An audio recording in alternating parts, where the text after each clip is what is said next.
So here's Nick Saban on his former assistant, Kirby Smart, getting his first national title. Well, I'm proud of Kirby. I'm proud of the program that he's built. He's done an outstanding job, with his team. They played great. They've probably been the most consistent team all year long.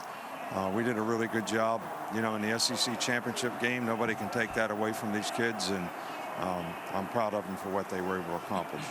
Man, Nick Saban, like Belichick, he's always on the same message, most consistent team. The way he evaluates things, very kind of basically and straightforward.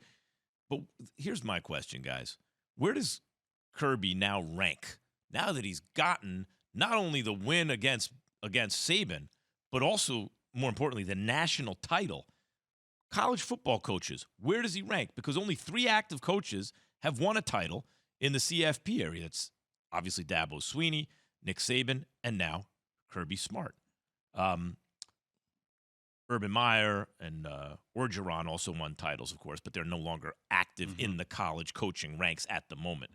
So where do you rank him? Where's Kirby Smart? He's probably, to be honest with you, he's probably 2 to me. 2? Yeah. I would say 2 as well. 2. Ahead of Dabo? Yeah, because he plays in the SEC. The conference level, the competition level is exponentially greater than the ACC. See, excuse me, sorry about that. I'm not even looking at it from the conference standpoint as much as that I am from a consistent standpoint, which means as a defensive coordinator at Alabama, several national championships, clearly, top defenses helped him get the job at Georgia. Mm-hmm. Now he's won a national championship. Georgia's been one of the top 5 programs since he took over for Mark Richt at Georgia. They've been in 2 national championships. They faced Alabama. They won 1, lost 1. On top of that, consistent top 10 recruiting classes year in and year out.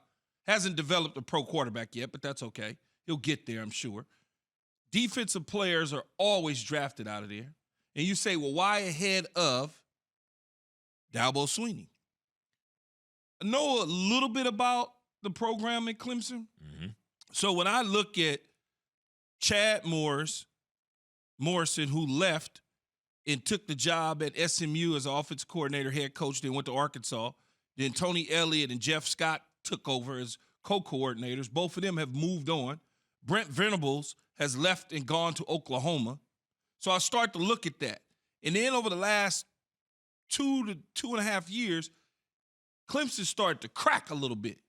It started to kind of... You're correlating the absence of coordinators with the decline in the fortunes of the program. So you are crediting the coordinators with a lot of the success. Absolutely. Man, Chad Morris, Tony Elliott, Brent Venables, and Jeff Scott were some of the main recruiters, especially in that Florida area when they was bringing all them kids up from Florida to Clemson. Them dudes, he was the closer as the head coach, but them dudes was in the weeds grabbing everything. As opposed to Saban, who's lost coordinators and just keeps on rolling. Keeps rolling and on and on and on, as well as Kirby Smart. Kirby Smart is losing assistant coaches all the time. Consistently excellent. Consistently winning, and I think they now, Jay, will take over that number 2 spot from Clemson that gives Alabama a run for their money over the next several years. Jay, you bring up the conference and you bring up the coordinators maybe contributing a lot to Dabo's success. The only thing I'll say about that is this. That may be true, right? I'm not going to try and refute that. It is true. But when you are at a moment in time, and that moment has passed, when it's not clear if it's even still the Nick Saban era because you're head-to-head going with him over, let's say, a 5-year period, you're winning as many titles, you're beating him head-to-head. Like, I can't put someone over that guy yet, not from one national title. Not yet. It's more about the body of work, too. And I go to the conference just because Kirby Smart's winning percentage is like roughly around 81.3 in the what's the best conference in the nation, Max? SEC. Every year, it's not even a question. Where did you have the yeah. ACC ranked this year? Key? They would probably be third, I Third, guess, yeah. right? All right, but like we're constantly talking about Third look or fourth. for somebody who's born and raised in the ACC. Like it's been a long conversation about where the ACC ranks as opposed to the Big Ten, the SEC, and other conferences, right? Sure, When it comes sure. to football, so like I take that into conclusion on how I draw this whole narrative about Kirby Smart and the fact that his winning percentage is slightly better than Dabo, and Dabo, the fact that he's winning all these games helps him get to the CFP.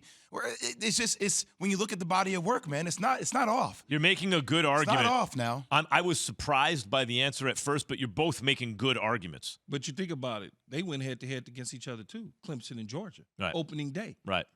What happened? Yeah. So it's like, look. It's hard at this moment I to argue understand- against I Kirby Smart. I understand what you're saying because it makes sense. You got a guy that's gone to however many championships head-to-head against Nick Saban. The only thing I'm saying, I'm going to use one of Max's terms.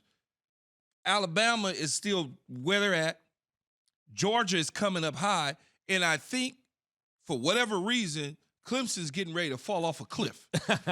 The trajectory is different. It's you're showing saying. me Yeah. something different. It's interesting. Well, Listen, Key, you guys make a hell of a case. Fights with Pitt and all. It's like, come on, man. Well, Key, seriously? you're also talking about other championship games you got into, right? You think about what I think it was 2018, the championship game. They had a 10-point lead. Georgia did versus Bama, and they lost that lead. And then the following year, 2019, the SEC championship, right? They had a 14-point lead. They lost that lead to Bama, right? So getting over the hump against Bama is different than getting there against other opponents. You know what I mean? For Clemson, it's just different. If he could, different hurdle. If he could somehow find, I know Stetson Bennett had an amazing season and won the national title and all that, but if he can find a consistent, and I'm talking about Alabama big-time quarterback type dude to go along with what he is in Georgia, if he can get him one of them dudes, if he can get him a C.J. Stroud or a Justin Fields that was at Ohio State or Trevor Lawrence that was at Clemson, if he can get some of that at Georgia, Well, a national watch title out. ain't going to make that harder. It's going to make it easier. Yeah.